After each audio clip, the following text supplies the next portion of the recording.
What do you want to start us off? Hi everybody, this is Bobby Robert. from Atwood's Garage.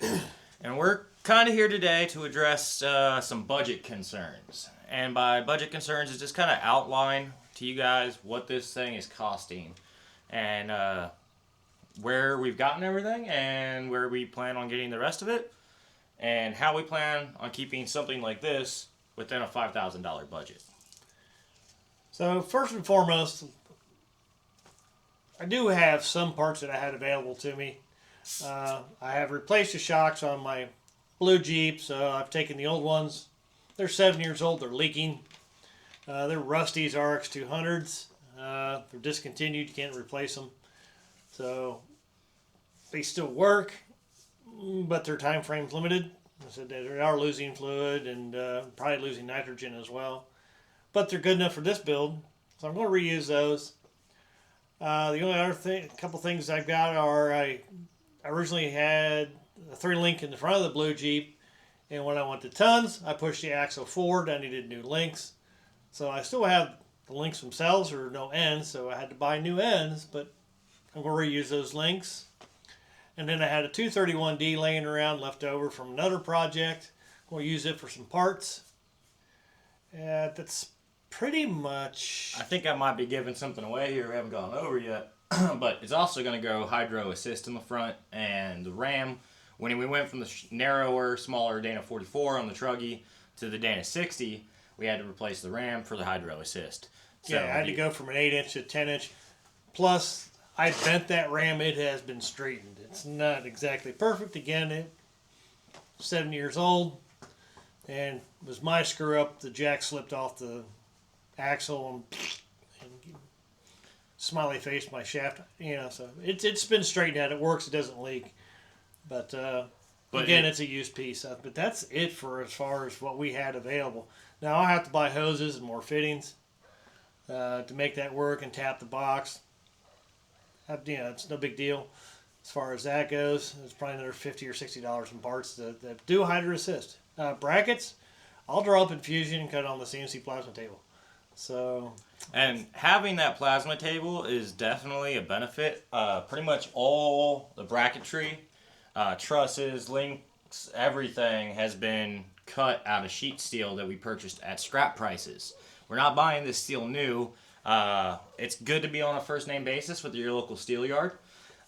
We get a bit of a bulk discount because this isn't the first, second, or third project like this we've done. Yeah, and if we show up with cash, we get a little special deal. So we buy everything for roughly, I think, what was the last time? 40 cents a pound, 50 cents a pound? Now we're up to about 55 cents a pound on steel used.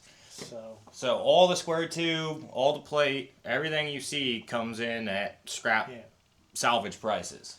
Everything outside of DOM will be scrap steel. All this stuff, framework that you've seen here, none of this was new steel. It was all scrap, bought at 55 cents a pound. The sheet metal I have in here that I'll be replacing here are pieces that I got for free, so I have zero cost in them, and I've got about 5 or 6 4x10 sheets of sheet metal that I've got at work because I don't have room to store them here. So I'll be grabbing those as I need, but those, again, free. So, we've got an entire cost sheet. Pops has been keeping meticulous record of everything here. This was a big leap of faith for Dad. The reason I pushed him to do this in the first place was because he is the king of budget. He absolutely and utterly tracks every single cent he spends, and he hates to spend money. So he's got everything down to nuts and bolts listed on a spreadsheet as to what he's spending his money on here, because he was a little leery to spend $5,000 to build something when he didn't necessarily need to build anything. So we'll go over a few costs that we've already talked about in the past. We bought the Jeep itself, completely and utterly rusted out, for $400. It had no windshield. Somebody had kicked it out, or a tree had fallen into it, or something like that. So it was $265 to put a windshield into it. That cost is recorded in the budget. We bought a set of used 37s off of Marketplace for $300. I think the springs came from our buddy Aaron for $75. Yep.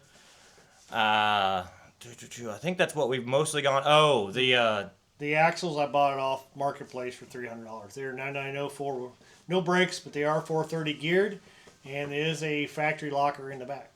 so some of this stuff we haven't even purchased yet. We've just figured out what it's going to cost. Yeah, everything with an asterisk is stuff we've already got on hand and spent money on. Everything So- else is subjective to if we decide to buy it or not. So Well, some of this we have to. So it's going to be $200 since we bought used junkyard axles. It's going to be $200 for calipers and rotors for the axles. now that's LKQ prices. Yeah, we're buying those used at the local junkyard.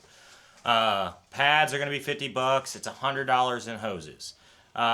We've budgeted in $30 for hardline, even though it's probably sitting on the shelf somewhere over here. The hydro assist, the cylinder was used. It's sitting underneath that workbench right there, so that's free. Hoses, $30. Fittings are $25, and those are coming from Surplus Center.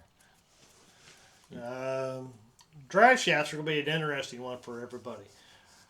What I have done is I went out, Marketplace, $50. I bought a complete set of 9904 drive shafts. So I got a front and both rears. And what I did is I took the mid shaft from the rear with the carrier bearing, I cut it off, and I turned that down to fit the stock XJ drive shaft, which I cut down. I've got videos on all that.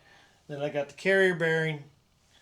The remaining drive shaft is a cut down front drive shaft from the F250. The only piece I had to buy was the Dana 60 flange, which mates to the spline shaft from the mid shaft.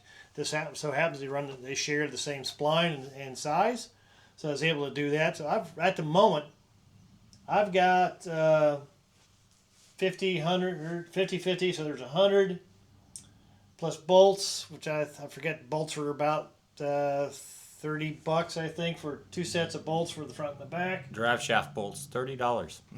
And $7 for a clip kit, because the U-joints were good.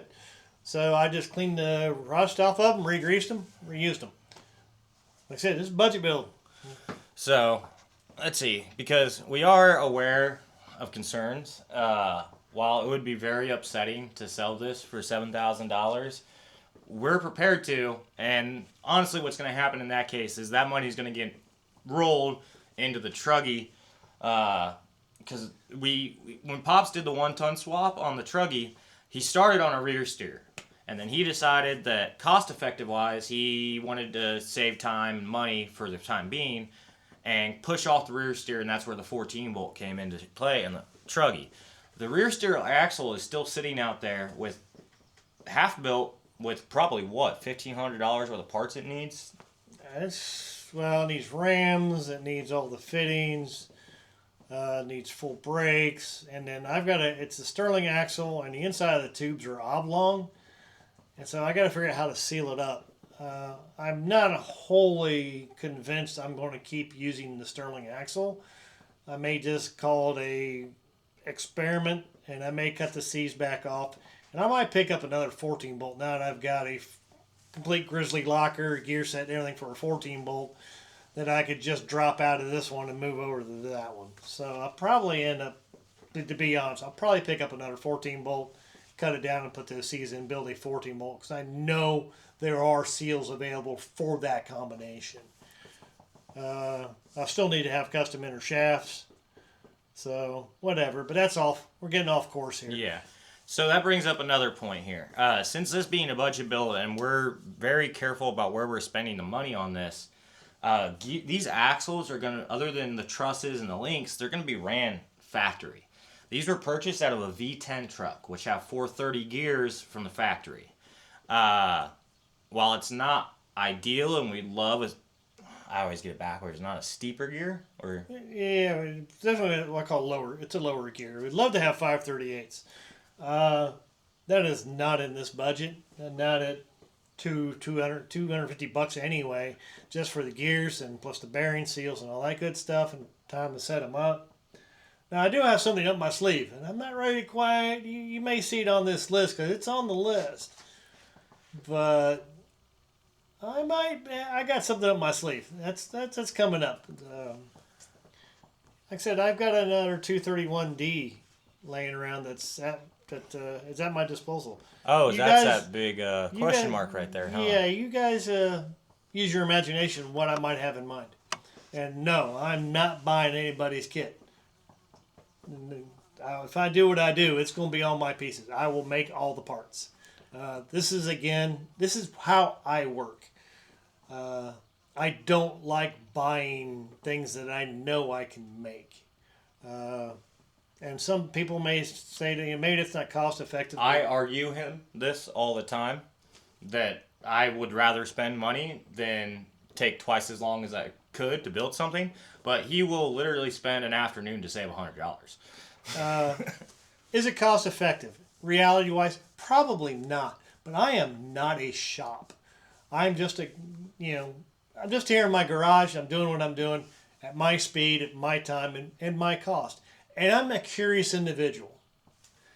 I love learning new things. This is new to me. I've worked on cars for 40 plus years. I grew up in the tail end of carburetors, setting points and all that good stuff. And I've had some quick cars, and then once this boy came of age and he decided his first car, he wanted an XJ. And next thing you know was learning about Jeeps. I'm a suburbia kid. We were Mustangs, Camaros, Barracudas. We were running tail end of the muscle car era, and then got into Fox bodies. And I've owned Fox bodies since I was 16. I still have an '84 SVO, which has been on this channel. It's just wondering where I've disappeared to. But it is something I do plan. It's got motor issues right now. I do have another motor for it. It's just a matter of me slotting it in and getting it done. But again, we're getting sidetracked. Yeah, this project it kind of came up in the middle of nowhere. I'd finally got him to halfway stopping point on the Truggy build. I was going to focus on the Mustang and the F100 that's in my garage right now. And then this popped up, so it's going to take up our summer for the most part. Yeah, my summer. I really didn't have planned on doing a build. My only thing I had planned was the supercharger on the Truggy, which is on and ongoing. We're working on the tuning now. I'm having some belt issues. I think I've sorted out what that is, and video forthcoming once I'm sure of my answer. I don't want to put something out there and have to come back and say, that wasn't it. So for just to give you guys a couple of these costs, we're about $300 into the steel right now. We're gonna say probably $100 into consumer. No, we're 400. 400. Yeah, we got 300 at First Street Recycling, and the $100 we gave Sam for that sheet. Oh, that was pre-project. That was half cut up. So okay, yeah, $400 into the steel. But that's what I've got into it. We bought almost a complete full sheet of 1/4-inch plate from a friend of ours who wasn't using it, and it's been in storage, and I've been slowly hacking pieces off of it. So probably about $400 into the steel. It looks like we're sitting, and this is a rough number. Let's see, 82. Well, no, how to be exact. We're about $389 or $289 into the rear 4-link. That's not counting the steel because that was counted in otherwise. But that's Hines bushings and hardware. You got $7. He's got $7 written down for the valve stems on the tires. That's, he's really accounting. Sorry, that. I'm trying to be as accurate as possible. I know I've missed a nut and a bolt here, but I'm trying to keep it accurate. Let's see. There's Matt threw down the gauntlet, and I am building literally me. I want to build the very best thing I can do within the budget. Granted, I'm a little special, and I don't mean in the head. Well, that's probably true as well. I built a CNC plasma table. I have that ability to cut my own parts. Not everybody's got that ability. I built my own tube bender that uses JD square dies. Again, not everybody has that, but I have that luxury of. I built that because I needed the exo cage for the Truggy. Because he wouldn't spend the money to buy a tube bender. Not that he didn't have it, because he doesn't want to. I've got $200 in building my. Outside of the dies, I got $200. $100 in a RAM and $100 in parts, and the plans were free off chopperhandbook.com. Again, this is me. I enjoy the building side of it. It's very much what I like. So, is it sane? I don't know. It's me. So the steering that went along with that original front axle setup that we had isn't going to work because, well, I think I stole the steering when I stole the axles. The leftover steering off the Truggy when I went to Tons went to the 44 that you now have in the black Jeep. So I'll have to do, and this is all new tubes and new Heims. I will do my own high steers. I'll draw them up, cut them. I did the same thing on the '05 axle I've got in the blue Jeep. No big deal. I'll build my own parts. I'll have the cost I'll have in it is the nuts and the bolts, the Heims and the tube. So, and that cost comes out to $235 for the steering on this. He's even got where, so the Heims are coming from Barnes. He can buy a 54-inch stick of 1.5 DOM off of eBay for $50 or $100. Sorry. No, it's two. It's two sticks. Yeah, it's a 54-inch piece. It's $50 each. And I believe that is with shipping. So there's a guy in our local marketplace area that sells sticks of DOM, 1.75 inch, 120 wall, for what is it? They're $110 a stick, and I believe I'm going to need about 5 sticks, so 110 feet, and about $550 if I buy a full 5 sticks. So that's the cost for the EXO cage, which is going to be a hybrid. I plan on doing 2 uprights, X, crossbar up to the roof with plates, and then matching plates over on the top of the roof, which will be tied together with bolts, which will then tie in the external EXO into the internal cage. So the track bar he's going to build himself. That's another 54-inch stick of 1.5 inch DOM, $50. The Heims for that are $80. Once again, Barnes and eBay. The front 3 link we touched on that a little bit ago. The links themselves are already built. So that's a cost. They were just sitting here, so might as well use those. But to put Heims, he stole the Heims and used the Heims. So it's $306 to buy Heims. He's got another $30 put down for hardware. Barnes sells them there. Miscellaneous. These haven't even been purchased yet. I don't think you bought limit straps yet, have you? I haven't bought limit straps. I've got a winch on there. Now, sadly, in our area, finding a used winch doesn't pop up often. So well, they do, but everybody wants new prices for they want $280 for a Badlands. It's crazy. They want $300 for a winch, and I can buy new on sale for $300. So that's probably what I end up with a 12K Badlands. I can't, not the great and the beautiful one, the Apex. I'd love to have an Apex. Hey, Harbor Freight, I'm listening. Are you? Love to have an Apex, but it'll probably be just their 12,000 cable operated. And if it's in the budget, I may swap it out, buy an Amazon nylon rope for it, which is what I did on the blue Jeep. It's been working out really well. Fire extinguisher, obviously Harbor Freight, or get that at Home Depot. Limit straps will be Amazon. So I think you've covered pretty much everything here. Do you want to talk about this or no? No, I'm gonna leave that one out. Okay. For the time being. So there's a little surprise in here he's working up in his head right now. It's in the budget, so it's in this total. It is totaled into it, so the materials needed, and even if he doesn't do it, it's still in this total. The wheels were a big expense. We couldn't find a good set of wheels for those tires. Used local, which is odd for us. So we bought a set of 17x9s, steel. I think they were Summits, right? Yeah, they came from Summit. I can't remember the Vision. I think maybe they're just 17x9, 8-hole steel wheels. Nothing special about them. I caught them on sale, so it was $397 delivered to the house. Other than that, that's pretty much, and we're going to have some oddballs in there. This includes stuff that we haven't purchased yet for parts of this build that you're not going to see. When we went and looked for this, we intentionally found the worst condition Jeep we could to get the price as low as possible. But we had a goal in mind. We didn't care what the body looked like. I mean, the axle was literally about to fall out from underneath of this thing. The shackle hangers were already broken. It was rusted to pieces. But somebody had already gone through the motor, done a cooling system, taken care of the head. The AW4 was in good shape. The transfer case worked, so we were mainly going after the good solid drive line and the title.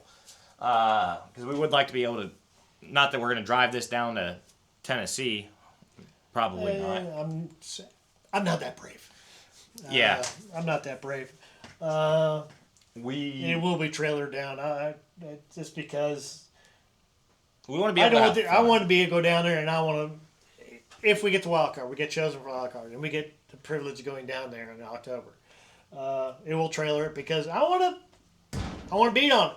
It breaks a U-joint, breaks a U-joint. You know, I break, which is about the only thing I could see breaking would be U-joints, whether it's in the front axle or in the drive line. But again, that's part of that was doing the F-250 parts. Those are all 1350 U-joints.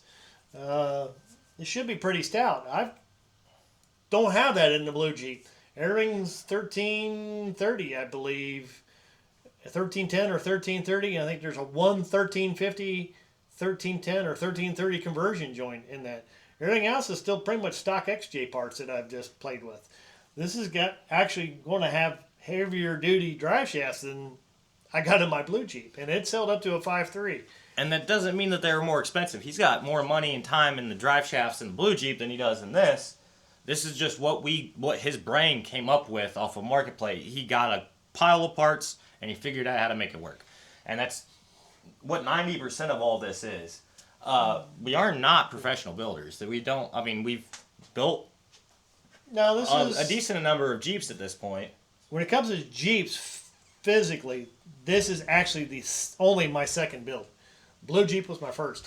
Oh, and that's what he's referring to builds of like this level. Well, other than that was your stuff, and that was nothing more than springs and lifts and shocks and stuff. We really didn't bumpers and bumpers, roof racks, simple stuff. This is only my second, what I call extravagant build on a Jeep. So, but part of it was by necessity. This was literally rusted along both sides, and you could see once you pulled the carpet from the hatch to the firewall along both sides. The floor was trash in the cargo area, and the unibody rails were folded on both sides. It was rotten completely through. So some of this was by necessity. Some of it was by design. Like he said, I was more worried about having a solid 4-liter transmission transfer case because I already had in my head I was going to lock this thing off at the firewall anyway and just redo everything from the back. That was my plan all along. It's what you see here is what I would have done with my blue Jeep if I hadn't found the Comanche cab wall. This was all I'm doing is continuing on picking up where I didn't need on the other one. And that's like the frame rails. Those drawings already existed up to a certain point. I think actually when the blue 2-door started before that Comanche cab came into play, I think you actually had these frame rails built out to here, right? They were drawn up from firewall back. I just cut them. Yeah, but say you just lopped them off for the for the blue Jeep instead of doing it all the way up the floor. I reused the unibody rails inside, but I did run 2-inch square tube all the way to the firewall on the blue Jeep. This is 2x4-inch 3/16 all the way up. It's a little heavier than what I needed, but again, this is all used scrap steel, so it's whatever I can scrounge up at my local yard.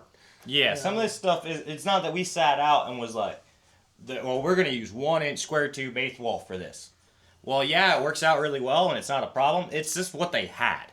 And all these pieces were bought. My youngest son did give me one stick that he had left over from a project that he had, which was about 15, 16 feet long. So that gave me a couple of long pieces. The rest of these are all 24 inches long. They're knockoffs from somebody else's project. I don't know where, but there's a whole stack of them over in the yard, and I buy it by the pound.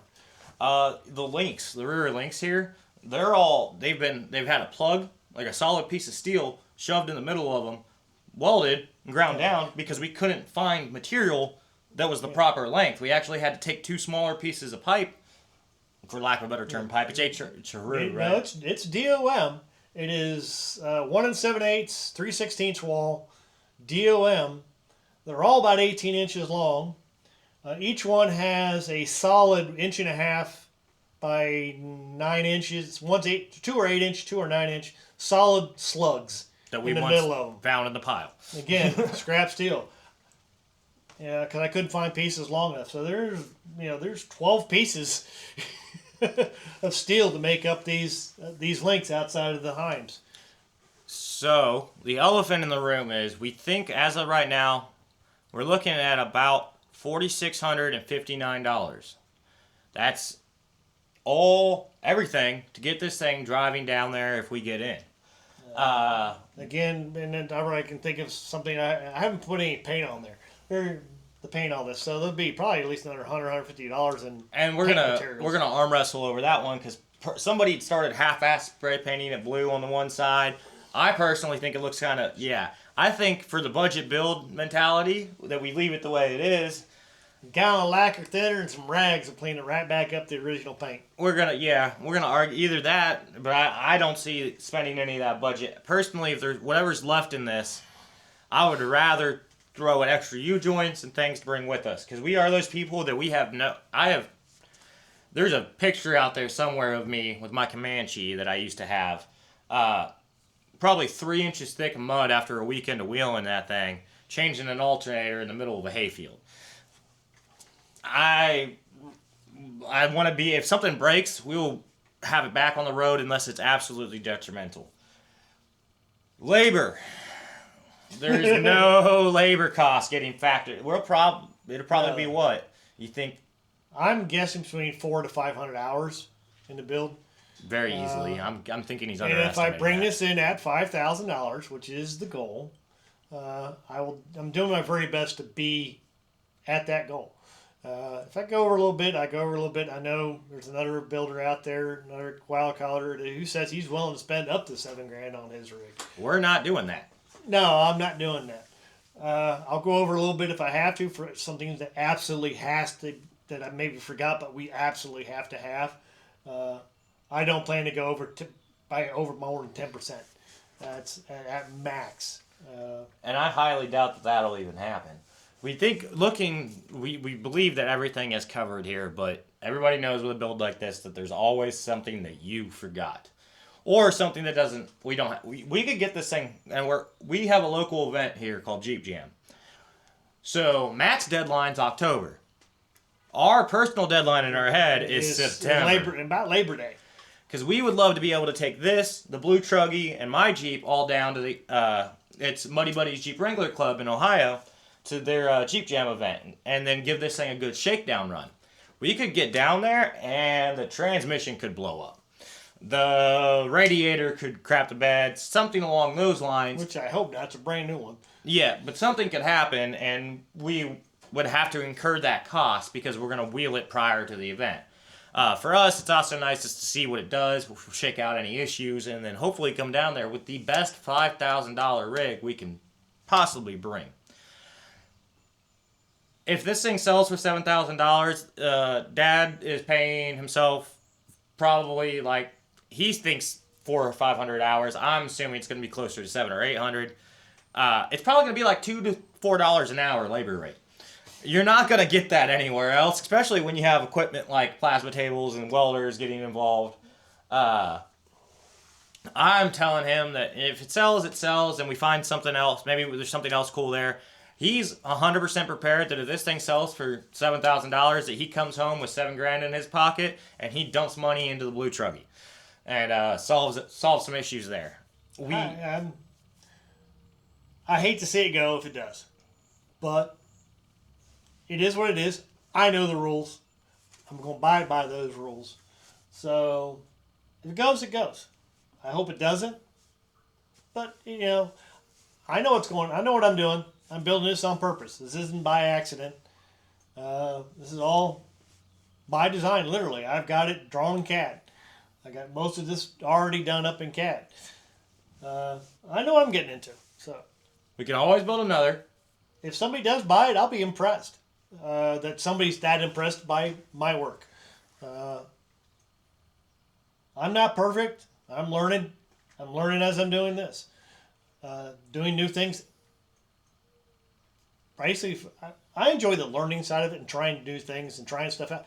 If it messes up and breaks, it messes up and breaks. But that's part of this deal and having fun with it. And he's also never happy with anything. He's by the end of this, he's gonna find 6 things, 7 things he'd rather have done differently.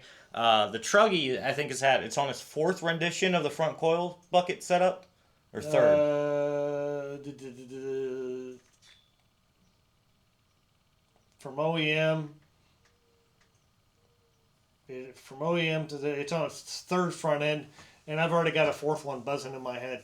So And nothing's been inherently wrong with any of them. It's just he found a way he would like to do something differently. So the hoops get moved, all that kind of stuff.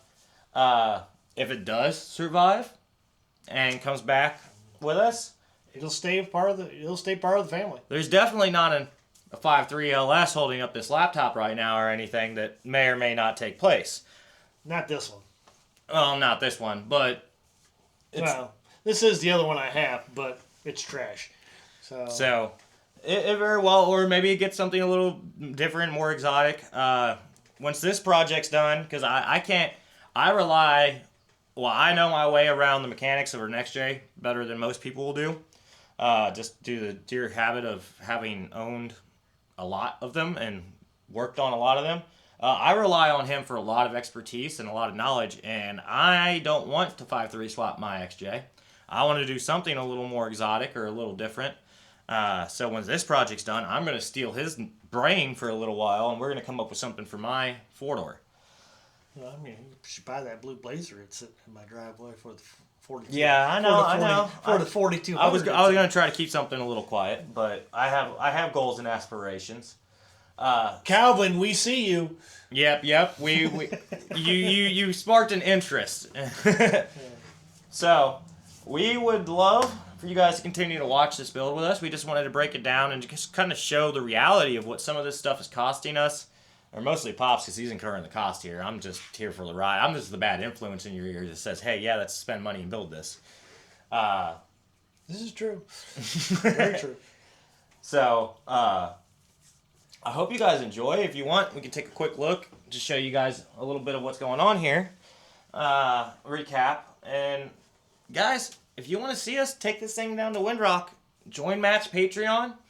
Vote for us. And the Wildcard, and we will show you what $5,000 and a lot of labor. A lot of hours can build you. And we are prepared. Like, I guarantee you, there's going to be a few trails where he gets out of that driver's seat and lets me put this thing through its paces. Cause Ooh, Amazon's here. I hope that's my consumables. Yep, yeah. Because while I'm not full on decks, I'm not afraid of the skinny pedal, and I like to send things up the hill. So, all right, guys. This has been Bobby with Outwoods Garage. Robert with Outwoods Garage. Appreciate you watching. I thank all of you subscribers, especially here recently. You guys have really been following, apparently, my blower build. So, thanks for watching. Thanks for subscribing. Appreciate all of you. We're trying to build a decent channel here. I don't know how big we can get, but we're going to try to see how big we can get. Off to you. What's your thoughts here? I would really hope that we get to see you guys down in Windrock, and that this is not the first, second, or third one of these builds that you guys get to watch. We're gonna start building some creative stuff. It's not just gonna be Jeeps either. I mean, he said he's got the SVO project, which if you don't know, that's currently a Volvo head swapped turbo SVO sitting on Mustang Cobra 03. All the suspension is 04 Cobra spec. So it's IRS, front brakes, front rack. It's on coilovers in the front. It is full on brakes, steering, suspension, 04 Cobra shocks. They're all Bilsteins. And again, it is still a 2.3 liter Ford motor with a Volvo head attached to it. Still got the original T5 that came with it. It's got 410 gears in it. It's when it was running good, it was running good. But the last time I blew it up, I built a new motor, and it hasn't ran great since. So I think I messed up doing the rings on it. I don't think they seated correctly, and it just hasn't ran great. And it got diamond pistons, cryo rods. It's all good parts.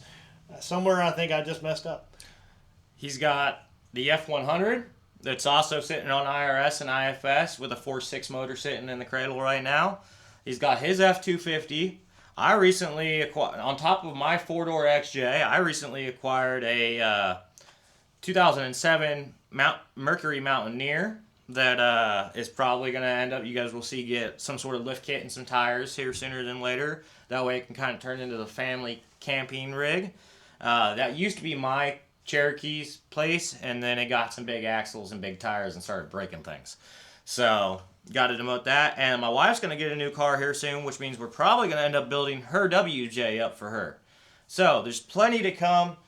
Like, comment, subscribe, follow along, and you guys can watch some really cool stuff that comes out of this man's head. Thank you. See you next time.